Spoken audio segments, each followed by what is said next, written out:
Awesome. I'm so excited. I'm really excited to be here. I've been so looking forward to this conversation. Okay, we're going to get into your big game spot because there's so many good stories behind it, and I want to hear all of it. But before we do that, rapid fire. Coffee or liquid IV first thing? Liquid IV first. I'm a morning workout girly. Okay. So you work out and then you liquid IV and then you coffee. I liquid IV during my workout and after to replenish. And then I actually have matcha. Ooh. Too much caffeine doesn't sit well with me. So well, good. You got your process. Yep. Okay. One word your team would use to describe you. Probably energetic. Yes. I mean, I haven't known you that long, but I agree. Yeah. That's a very good quality. First brand you fell in love with as a consumer? Vicks VapoRub. Oh, there's Vicks a story VapoRub. there. It is big in the Latino community. It's like the cure-all. For everything. So yeah, literally for everything. My mom, she used to put it on my nose, on my feet, on mosquito bites, like you name it. You associate it with healing. It feels like home. I love that. That's good, Vicks. You heard it here. Also, aren't you an ex-P&Ger? I am. There we go. Yeah. Okay, favorite ad campaign that you didn't work on? So I feel like the ones that happen when you're in your formative marketer years, they just kind of stay with you. So the Always Like a Girl campaign. Yes. I know it's been over a decade, but I still remember it so vividly, and it really left a mark on me. I have 2 daughters, so I do too. It is an amazing campaign. What performance metric do you check most often for your business? Household penetration. Okay, that sounds right. And then one thing that people would be surprised to learn about how you work day to day. I mean, I think people would be surprised how often I have to change hats during the day. My role oversees innovation and also consumer insights and creative, integrated marketing, communications, like all these different dynamic parts of building a brand. And so I can go from one meeting in the morning that's talking about product development and another meeting in the afternoon that's about the newest campaign that we're launching. And so just the ability to kind of switch hats. Context switching, which Yes. is like hard to do. Yeah. Okay, awesome. Let's get to the goods. All right, your first Super Bowl spot. I'm so excited. What are you most excited about as it relates to the big debut this weekend? Honestly, I'm just so excited to see people's reactions to everything. We intentionally held back the ad, so we didn't release it until Super Bowl Sunday. And so we're very excited to be able to engage with people in the comment section, have a lot of fun with two-way dialogue. And so I'm really just excited to see people's responses, and hopefully we get a lot of laughs. Yeah, a lot of people don't get to do that now because they've been releasing all their spots early. That's like, been a big change in the last couple of years, which personally, I like the surprise element of it. What made you decide to do that? And then maybe tell us a little bit more about how the spot came to be and like kind of the thinking around, because there's also the fact that you didn't use a celebrity. Yes. Which I think is another, what's the word, like anti-trend, right? So like, tell me a little bit more about that. Yeah. So honestly, I think it comes from the fact that we're consumer first in everything that we do. And so I think all of us enjoy watching the Super Bowl because it's fun to see the ads for the first time. And we've kind of moved away from that as an industry over the last couple of years, but especially when you're leaning into humor for your ad, so much of that is in the first viewing experience. And it's group television. It's when you're sitting in the watch party with all of your friends and you're seeing it run for the first time and you're like, wow, did we really just watch that? Like, what is that? And so we really wanted consumers to have that amazing experience with our brand. The other choice on no celebrity, which you mentioned, very intentional on our part. I think, again, we've gotten to this place where as a consumer sitting at home, you're just watching ad after ad that has celebrity. And at some point it gets kind of difficult to even discern which celebrity was in what ad and which brand was that. And we personally felt like it's a tougher creative challenge to cut through the clutter, encourage dialogue and engagement, and do it without relying on celebrity talent. So you're not going to see a celebrity in the Liquid IV ad this year. It's crazy. I love it though. I know, because sometimes you end up remembering the celebrity and not what brand it was associated with. Exactly. And just going back to the fact that you didn't release it ahead of time, it's so funny because in my house or the parties I go to for as long as I can remember, we're watching. The game is like chatter, chatter, chatter. And then when the spots come on, everyone's like, oh, wait, the spots are on. Everybody quiet. Shh. So that'll be a perfect reveal for everybody. Yes. Okay. So tell me a little bit about how the idea came to be. So it's the biggest stage, right? There's a lot of pressure to get it right. It's not a small investment. So how did you approach that with the strategy, and what role did that play? Just the scale and the pressure, the gravity of it. Yeah, so it is a really big choice to participate in Super Bowl. It's a very large stage, lots of eyeballs. And so I think for us, it was really important that we find an idea that just hits you in the gut as a marketer, where you're like, wow, that's really something. And when you get that feeling, then it gives you the confidence to go make the investment and really pour everything that you have into it. And I think for me to be able to get that kind of feeling, it has to truly be anchored in a human insight and something that is really relatable and relevant for people. So for us, at Liquid IV, everything comes back to the fact that we believe hydration is a universal need. And we had done some recent research that showed us about 8 in 10 Americans have what we call hydration regret, which is, I wish I hydrated better than I do. And yet behavior does not change. No. And we all know that. And so our job as the #1 leader in the category is really to shake that hydration complacency. And so we said, this is an opportunity on the nation's biggest stage to highlight the 7 signs of dehydration and have people just listen to their bodies a little bit better and make a change that's going to help them on their wellness journey. So there are 7 signs. The first is thirst. Okay. But then you have lesser known brain fog, nausea, irritability, fatigue, headaches. Yep. And the last one, lesser disgust, but very visible, yellow pee. And our research shows that 59% of Americans are actually looking at the color of their pee before they flush the toilet. Wow. Every time? 59? Yes. That's amazing. Yep. 71% of millennials acknowledge that yellow pee is a clear sign of dehydration. And in fact, 40% of them have admitted to Googling, what does the color of my pee mean? Wow. And more than half of Americans experience hydration relief when they see clear or pale yellow in the toilet, which is a pat yourself on the back moment. I'm well hydrated, go me. And so it's very funny, but it's very true. It's relatable, and it's something that all of us navigate day to day. And if we can use this as an opportunity to shine a light on this sign of dehydration, and it inspires the kind of behavior change that is going to get people to listen to their bodies, that's really what we're on a mission to do. I think it's so admirable that you chose to elevate kind of the category and the dehydration pain point versus just, this is why we're so great. I think that's in and of itself going to be meaningful and memorable. Was there ever a moment when you're like, how about we do brain fog? Was there a table where everyone's like, I vote for actually thirst, and everyone's like, no, you're boring? How did that, yes. When were you like, it's definitely the pee. It's definitely going to be the pee. We did discuss it because there's so many really creative and humorous moments that link to these other signs of dehydration. So we did explore a couple of different directions. I think the interesting thing is some of these signs are signs of dehydration. Sometimes they're signs of hunger or of lack of sleep. And so we needed to make sure that we were anchoring the idea on something that was so undeniably linked to hydration and therefore linked to Liquid IV. And yellow pee is the one that 100%. Consumers undeniably associate with being dehydrated. And so it just felt like, especially when you have 30 seconds to tell a story, how do you just make sure that it's so intuitive and that people get it right away? And also, which one is going to be the funniest? I was going to say, yeah, it's like that. First, I want to be at the table where you're pitching it to the senior leaders. You're like, we're going to talk about pee. I mean, do you call it pee? Okay, we don't have to go there. But how did the spot's hilarious? Thank you. We're not supposed to see it, but by the time our viewers see this, it'll be out there.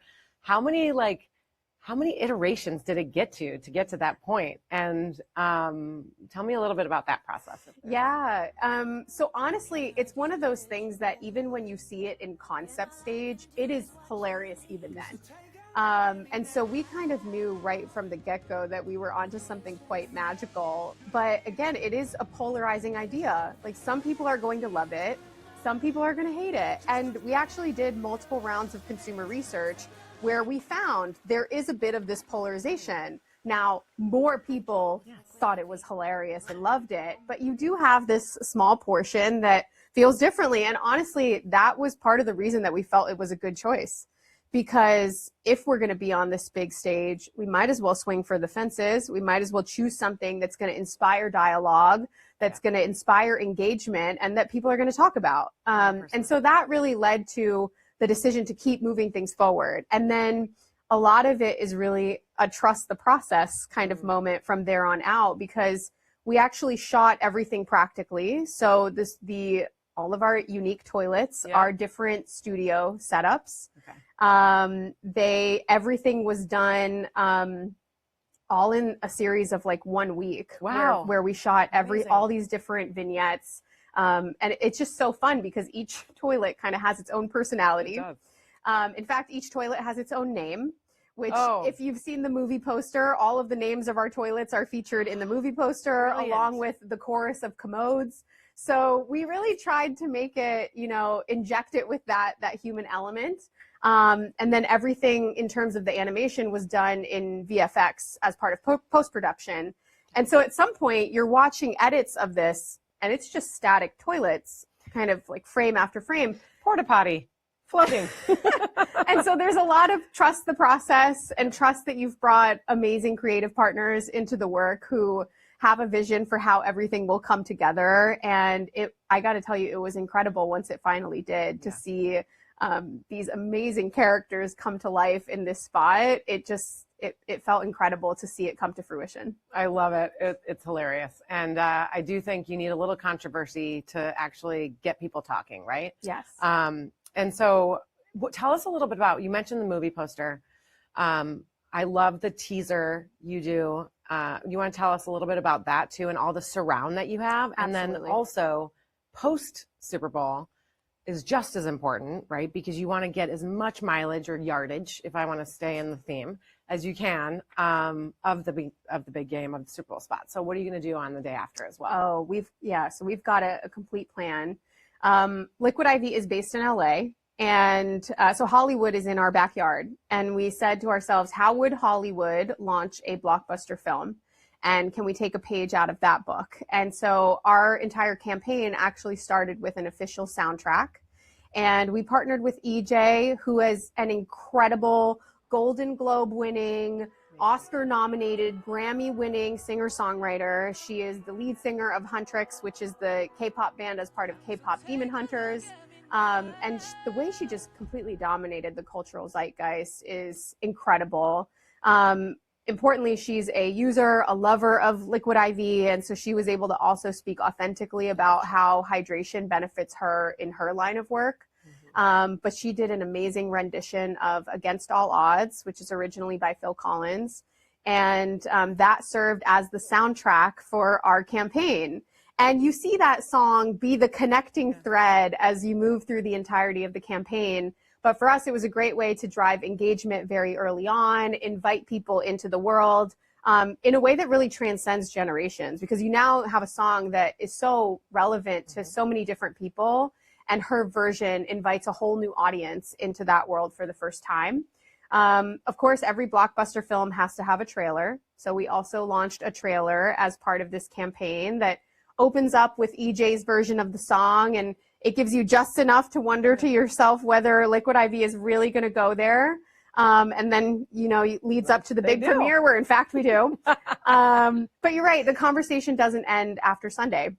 And one of the things that we learned is that the Monday after Super Bowl is the #1 day in the year where people call out sick from work. Shocker. Wonder why. And so we felt like actually this is a great opportunity for us to continue the conversation about the importance of hydration, especially when people have had a very big Sunday. Yes. So we've officially branded the Monday after National Rehydration Day. That's awesome. It is official.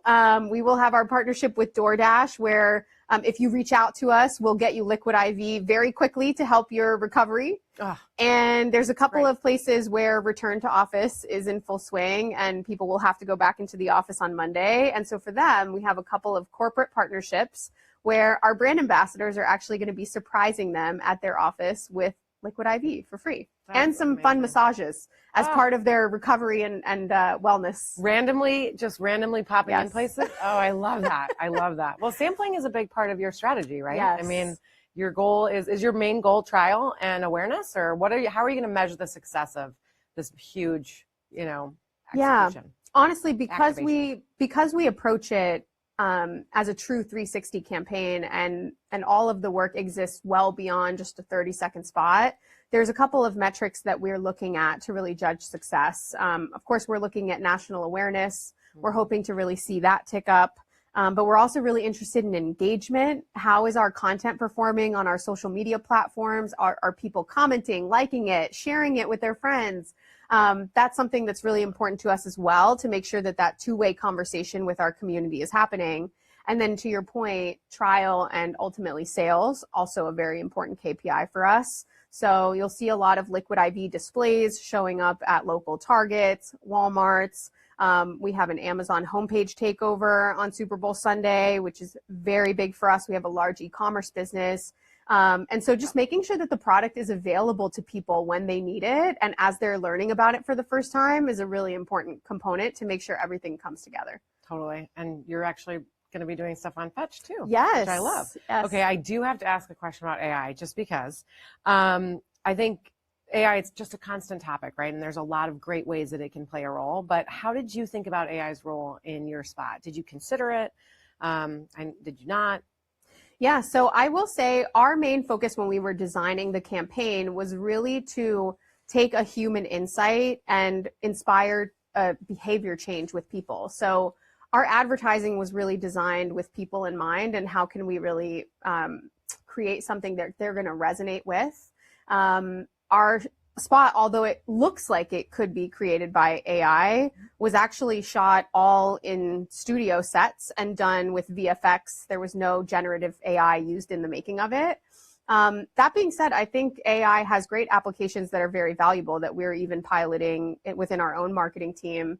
I think for us, the main thing that we wanted to make sure about when it came to the total campaign was that as people are becoming aware of the brand and as they're resorting to their AI platforms to search and understand more about the product, are we well set up to show up at the top of those search queries? Yeah.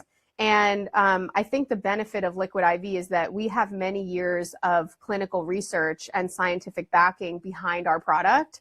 So we have 12 clinical studies. We have an entire scientific advisory board that is comprised of some of the best minds in hydration. A lot of those studies are published in external-facing, very reputable journals, and they're done in partnership with very well-recognized universities.